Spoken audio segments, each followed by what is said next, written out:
ওয়ারেন্টিস। এখন মনে করেন ওয়ারেন্টিটা যদি এমন হয়, এটা একটা নর্মাল বিজনেস নর্মস, একটা দেশের আইনটাই এমন, যেখানে আপনাকে প্রোডাক্ট বিক্রি করতে হলে যদি কোনো ছোটোখাটো ত্রুটি থাকে সেটা আপনাকে কি করে দিতে হবে, সলভ করে দিতে হবে। অথবা আপনার নর্মাল বিজনেস প্র্যাকটিস, নর্মালি আপনি আপনার কাস্টমারদেরকে কী করেন, আপনার সেলস সার্ভিস দিয়ে থাকেন। যদি এরকম জিনিস হয় তাহলে সেটার অ্যাকাউন্টিং ট্রিটমেন্ট হবে IAS 37 অনুযায়ী। সেটার অ্যাকাউন্টিং ট্রিটমেন্ট হবে IAS 37 অনুযায়ী। আমরা আরো ডিটেলস আলোচনা করব। আর যদি এমন হয়, এটা একটা এক্সটেন্ডেড ওয়ারেন্টি। এক্সটেন্ডেড ওয়ারেন্টি বলতে কি বোঝায়? ফর এক্সাম্পল, আমি একটা গাড়ি কিনলাম, গাড়ির সাথে আমার 1 বছরের ওয়ারেন্টি বা 2 বছরের ওয়ারেন্টি, সেটা ইন্ডাস্ট্রি স্ট্যান্ডার্ড, নর্মাল সবাই দিই। আচ্ছা, আর আরেকটা হলো যে আমি কিছু কিছু কাস্টমারকে আমি অফার করলাম, আপনার জন্য নর্মাল প্রাইস গাড়িটা 60 লাখ টাকা, আপনাকে আমি 6 বছরের বা 5 বছরের ওয়ারেন্টিস দিব, in addition to the normal 1 year বা 2 ইয়ার ওয়ারেন্টিস। আপনাকে আমি আরো 5 বছরের ওয়ারেন্টিস দিব।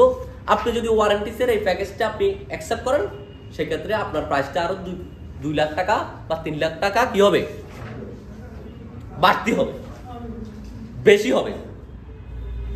মনোযোগ দিয়ে শোনেন। প্রথম ওয়ারেন্টিসটা কেমন ছিল? জেনারেলাইজড, নর্মাল বিজনেস নর্ম, একটা লিগেলি আপনি অবলাইজড এই জাতীয় সার্ভিস দিতে, এরকম একটা। আর একটা হলো যে আপনি এটাকে একটা ওয়ারেন্টিটাকে একটা প্রোডাক্ট হিসেবে বিক্রি করতেছেন separate.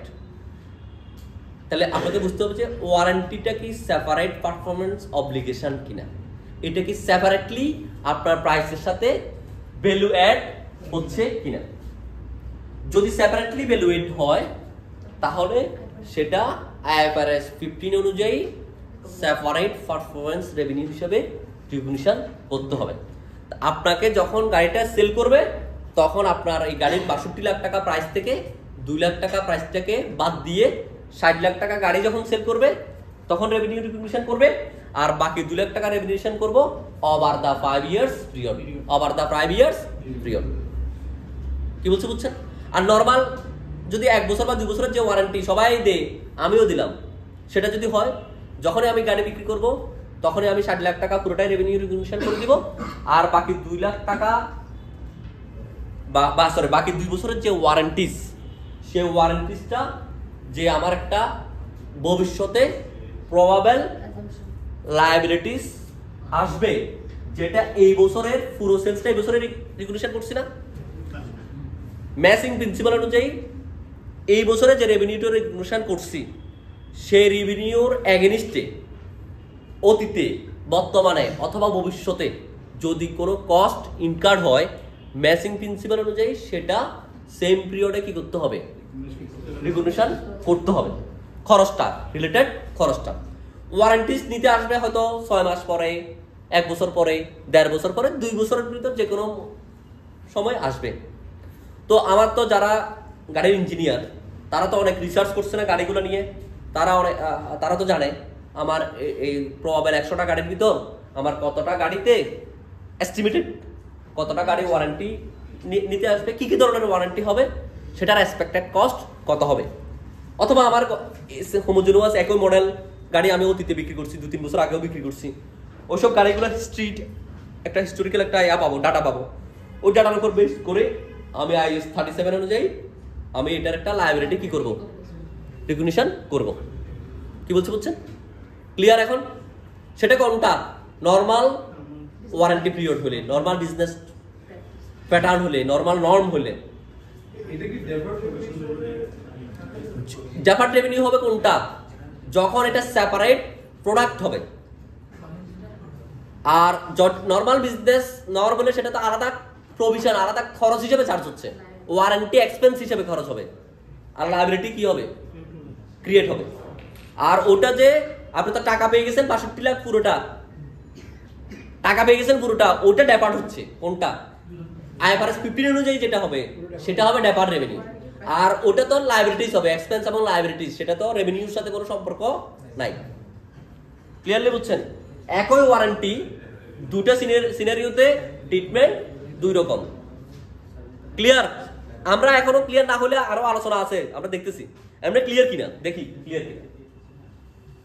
Does the customer have the option to purchase warranty separately? Customer কি ওয়ারেন্টিটা কেনার অথবা না কেনার অধিকার আছে কিনা? যদি কেনার এবং না কেনার অধিকার থাকে, অপশন থাকে, তাহলে সেটা একটা সেপারেট পারফরম্যান্স অব্লিগেশন, সেটা রেভিনিউ হিসেবে ডেপার্ট হবে, সেটার প্রাইসটা আলাদা হবে। ওয়ারেন্টির প্রাইস কত, প্রোডাক্টের প্রাইস কত। Are the service in addition to the assurance that the product complies with the agreed specification provided as a part of warranty? Additional মানে additional assurance, নরমাল না। এই যে নরমাল বললাম 6 মাস 1 বছর, এটা নরমাল সবাই ওয়ারেন্টি দেয়, এরকম নরমাল না, নরমাল বিজনেস প্র্যাকটিস না। ইন এডিশন, তাহলে সেটা performance obligation, not a separate performance obligation. Assurance warranty, assurance warranty মানে অ্যাজ এ আমি একটা গ্যারান্ট, মানে নরমাল অ্যাসুরেন্স আমার প্রোডাক্টটা এমনি 6 মাস যাবে। বাল্ব টাপগুলো, ইলেকট্রনিক প্রোডাক্টগুলোতে যে ওয়ারেন্টিসগুলো দেওয়া হয়, এটা নরমাল অ্যাসুরেন্স, প্রতিটা কাস্টমারকে দেও, যে প্রাইস দিয়ে আপনি কিনেন না কেন সবাইকে দিচ্ছে। তাহলে সেটা অ্যাপ্লাই IS 37। তাহলে এখানে মূল ওয়ার্ডটা হচ্ছে এক্সটেন্ডেড ওয়ারেন্টি। মানে এক্সটেন্ডেড ওয়ারেন্টি যদি হয় এবং এটা যদি চয়েস থাকে কাস্টমারের, এটা কেনার অথবা না কেনার, তাহলে সেটা IFRS 15 হবে। ক্লিয়ার সবাই? না না, এটা ওয়ারেন্টির স্টেপ। আচ্ছা, factor to consider when making the assessment. একটু আগে যে বললাম অ্যাসেসমেন্ট করতে হবে, সেটা কি কি বিষয় কনসিডার করতে হবে? whether the warranty is required by a law, required by যদি ল হয় তাহলে apply IS 37, apply IS 37। the length of the warranty coverage period, short যদি হয়, কভারেজ পিরিয়ডটা যদি অল্প হয়, একটা নরমাল বিজনেস প্র্যাকটিস হয়, তাহলে apply IS 37। the nature of the task that the entity promised to perform, normally এটা নরমাল অ্যাসুরেন্স হয়, নরমাল প্রমিস হয়, এটা এক্সটেন্ডেড কোনো প্রমিস না। কি বলছে বুঝছেন? তাহলে অ্যাপ্লাই IS 37। কি বলছে এগুলো একটু আপনারা পড়ে নেবেন।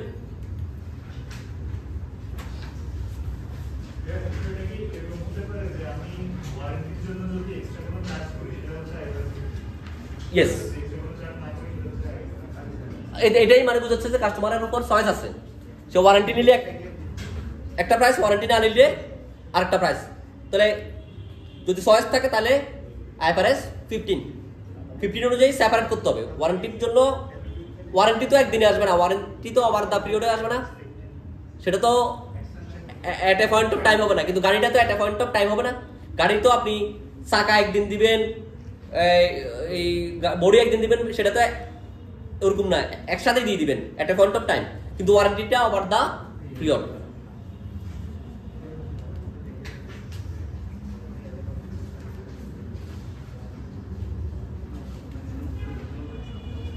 আচ্ছা, আমরা কিন্তু আজকে IFRS 15 এর থিওরিক্যাল কনসেপচুয়াল সকল আলোচনা করে বলতেছি। আপনারা বাসায় অবশ্যই ম্যাথগুলো সলভ করবেন। আগামী দিন ম্যাথগুলো নিয়ে যার যার যে প্রবলেম থাকবে, ফজরের মধ্যে আধা ঘন্টা আমরা 40 মিনিট সেগুলো নিয়ে আলোচনা করব। পুরো একজনের প্রবলেম থাকলে পুরো কোশ্চেনটা আমরা পড়ি, সেটা সলিউশনটা কি করব, আলোচনা করব। প্রিন্সিপাল ভার্সেস এজেন্ট, মনোযোগ দিয়ে শুনেন। An entity is acting as a principal when individually or in combination perform following. Individually এই শব্দটা এখানে হেডওয়ার্ড। ইন্ডিভিজুয়ালি মানে যে কোনো একটা, এই চারটার যে কোনো একটা যদি এন্টিটি বিয়ার করে তাহলে সে প্রিন্সিপাল। প্রথমটা হলো যে প্রাইস। মনে করেন আমি ইউনিলিভারের প্রোডাক্ট বিক্রি করি, ইউনিলিভারের লাক্স সাবানের প্রাইস কত সেটা আমি ডিটারমাইন করি না, সেটা ডিটারমাইন কে করে? ইউনিলিভার। তাহলে আমি এজেন্ট। আচ্ছা, একটা কার্ডে নিয়ে আমি যার কাছে বিক্রি করি, আমার কাস্টমার যদি টাকা না দিয়ে ডিফল্ট করে, সেটার লাইবিলিটি আমার না, সেটার লাইবিলিটি কার? ইউনিলিভারের।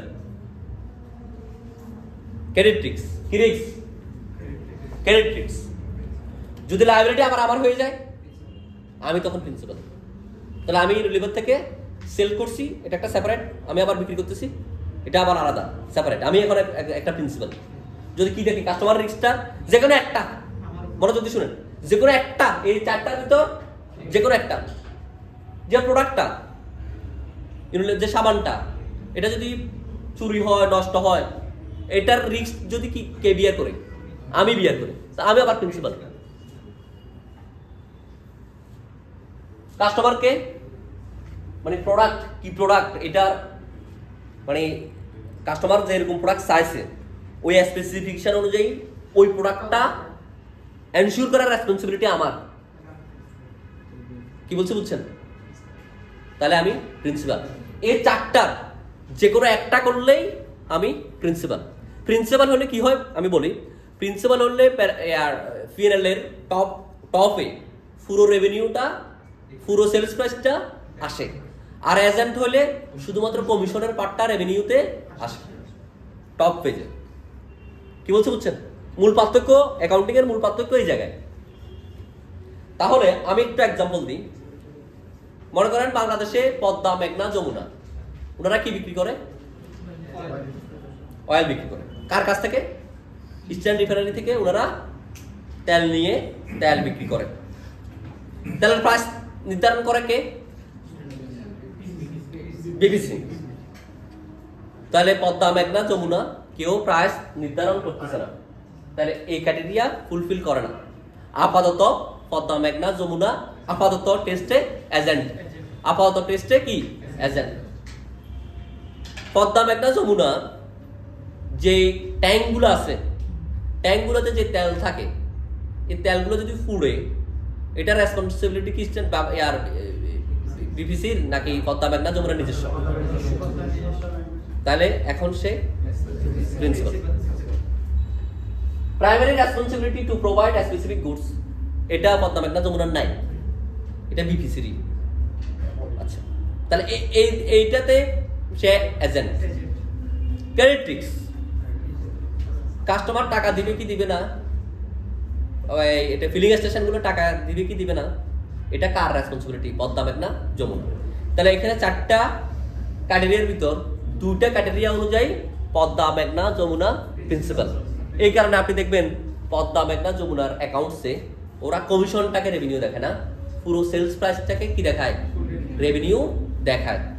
যদিও ওরা প্রাইস ডিটারমাইন করে না, ওরা শুধুমাত্র একটা কি পায়? ফিক্সড কমিশনই পায়, শুধু কমিশনই পায়। ওরা প্রতি লিটারে একটা কি পায়? কমিশনই পায়। তারপরে ওরা কমিশনটাকে রেভিনিউ না দেখায়, পুরো সেলস প্রাইসটাকে রেভিনিউ দেখায়। কারণ কি? এই চারটার এখানে হেডওয়ার্ড কোনটা? Individually or combinedly.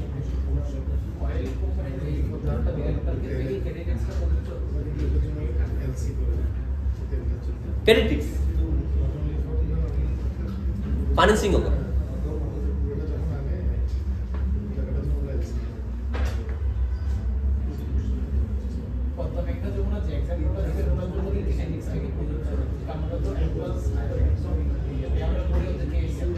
আমি জাস্ট এমনি বললাম, ওরা অনেক সময় বাকিতেও বিক্রি করে। অ্যাকাউন্ট রিসিভেবলস কি পদ্মা, মেঘনা, যমুনার অ্যাকাউন্টসে নাই? আপনার এই কথাটা সত্য না মিথ্যা আমি এখনই প্রমাণ করে দেখাই, একটু পরে দাঁড়ান, ক্লাসটা শেষ হোক। আমি অ্যাকাউন্ট রিসিভেবলস পাইছি, আমার অনেকগুলো রিসিভেবলসের ওরা এই সেনাবাহিনীর সাথে অমুকের সাথে অনেকগুলো মামলা আছে। মামলা ডিসক্লোজারের একটা বিশাল লিস্ট আছে। হ্যাঁ হ্যাঁ, ব্যাড ডেপ্ট আছে। আপনি যে কথা আমি জেনে বলতেছি, আপনি যে আইডিয়ার উপর বলতেছেন। আচ্ছা,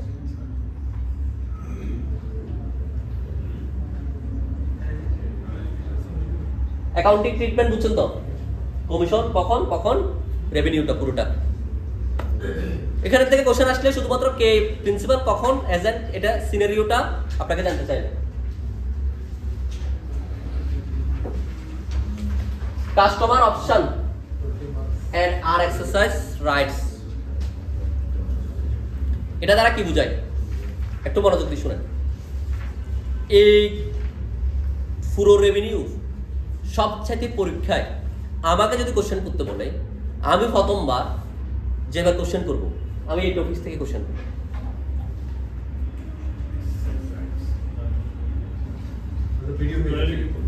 হচ্ছে।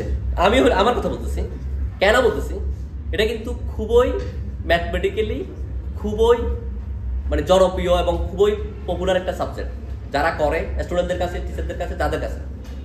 যেমন আপনি দেখেন, আপনি যদি আজকে বাটার দোকানে যান, আপনি কিনবেন, কেনার পরে আপনার মোবাইলে একটা SMS আসবে, আপনি এত পয়েন্টস পাইছেন। তাহলে বাটার জুতা কিনতেছেন আপনি 5,000 টাকা, যদি বাটা কোম্পানি পুরো 5,000 টাকাটাকে রেভিনিউ হিসেবে দেখায় দেয় এবং কোনো, তাহলে এই প্রাইসের ভিতর সে আপনাকে দুটা জিনিস দিচ্ছে, একটা দিচ্ছে জুতা আর একটা দিচ্ছে 500 পয়েন্টস। তাহলে এখানে পারফরমেন্স অ্যাপ্লিকেশন কয়টা? দুটা।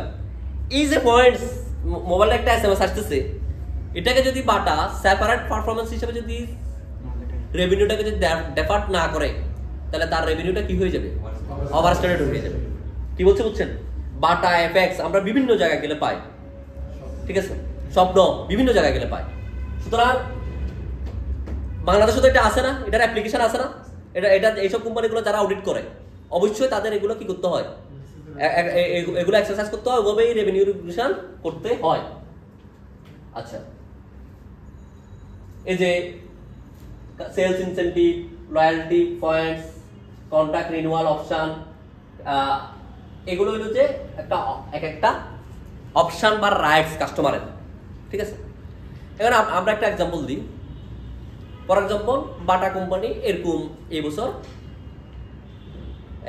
5 কোটি টাকা সেলস করলো, 5 কোটি টাকার এগেনস্টে 5 কোটি পয়েন্টস দিল, 5 কোটি পয়েন্টস দিল। প্রতি 100 পয়েন্টসের জন্য 1 টাকা করে কি পাবে পরবর্তী, বা 100 পয়েন্টসের জন্য 5 টাকা করে, 5 টাকা ধরে 100 পয়েন্টসের জন্য 5 টাকা করে পরবর্তী কোনো পার্সেজের এগেনস্টে সে ডিসকাউন্ট এনজয় করতে পারবে। এরকম একটা কি দিল, কাস্টমার্স রাইট দিল, কাস্টমার্সকে কি দিল, একটা অধিকার দিল, কাস্টমার সেই অধিকারটা এক্সারসাইজ করতে পারবে। এখন বাটা কোম্পানি যে বছর এটা ইন্ট্রোডিউস করছে, ওই বছর তোর কাছে কি নাই, হিস্টোরিক্যাল ট্রেন্ড নাই, কত পার্সেন্ট কাস্টমার সেকেন্ড পার্সেজের সময় এসে আগের রাশটা কি করে, এক্সারসাইজ করে, ওই যেতে তো ডাটা নাই। সে কি করবে, কম্পিটিটর কারো কাছে যদি সে ডাটাটা থাকে সেটা নিবে, অথবা সে একটা সার্ভে করে একটা ভ্যালুয়ার দিয়ে বা তার একটা নিজস্ব অ্যাজাম্পশনের উপর বেস করে সে এটা কি করবে, সেপারেট পারফরমেন্স অব্লিগেশন হিসেবে সে জানে যে একটা পোর্শন কখনোই কি হবে না, রিডেমশন পয়েন্টসগুলো রিডেমশনের জন্য আসবে না। তাহলে যে পয়েন্টসের কারণে প্রতি সে কত কোটি, 5 কোটি পয়েন্টস বিক্রি করছে না, প্রতি 100 পয়েন্টের জন্য কত টাকা করে পাবে, 5 টাকা। তাহলে তার জন্য নরমালি কত টাকা তাকে পেমেন্ট করতে হবে, হ্যাঁ 25 লাখ। তাকে সাবসিকুয়েন্ট পারচেজের এগেইনস্টে 25 লাখ টাকা কি করতে হবে, পেমেন্ট করতে হবে। আমরা ধরে নিলাম যে 25 লাখের ভিতর 60% আসে আর বাকি 40% আসেই না। তাহলে সে রেভিনিউ, ডেপার্ট রেভিনিউ করবে কত টাকা, হ্যাঁ 60%। 25 লাখের 60% কত, 15 লাখ সে ডেপার্ট করবে, রেভিনিউ ডেপার্ট করবে। পরবর্তীতে মনে করেন আজকে সেলস করলাম জুন পর্যন্ত, আমরা ডিসেম্বর পর্যন্ত এসে দেখলাম যে তার ভিতর 40% মানে আরো আমরা যেটা এক্সপেক্ট করছি তার 50% কি করে ফেলছে, রিডেম করে ফেলছে। তাহলে বাকি ওইটাকে আমরা কি করে দিব, ডেপার্ট থেকে আবার রেভিনিউ রিভিশন করে নিব, ডেপার্টটাকে অ্যামোর্টাইজ করে ফেলবো। কি করে ফেলবো, অ্যামোর্টাইজ করে ফেলবো। কি বলছে বুঝছেন, উল্টা করে দিব, রেভিনিউতে নিয়ে যাবো, আবার এভাবে করবো। লাস্টে একটা পিরিয়ড থাকবে, একটা মেয়াদ থাকবে না, পয়েন্টসগুলো একটা মেয়াদ থাকে না, 1 বছর। 1 বছর পরে গিয়ে ব্যাক ব্যালেন্সিং পুরোটা আমরা রেভিনিউ হিসেবে রিভিশন করে ফেলবো। আর যখন এক্সারসাইজ করবে, যেটা এক্সারসাইজ করবে সেটা তো সে এমনিই কি হয়ে যাচ্ছে, এক্সারসাইজ যখন করবে তখনই তো সে এক্সারসাইজ করে বলতে সেটা কমে যাচ্ছে, পয়েন্টসটা কমে যাচ্ছে। এটা একটা ওদের কাছে ট্র্যাক থাকবে না, ওনার একটা ডাটা সার্ভার আছে না, ডাটা আছে, এটার উপর বেস করে রেভিনিউ রিকগনিশন করতে হবে। এটাতে অনেক প্যাঁচা অঙ্ক দেওয়া যায়। একটা অঙ্ক আমরা দেখি, এটা নিয়ে আমরা আলোচনা করি। দেখেন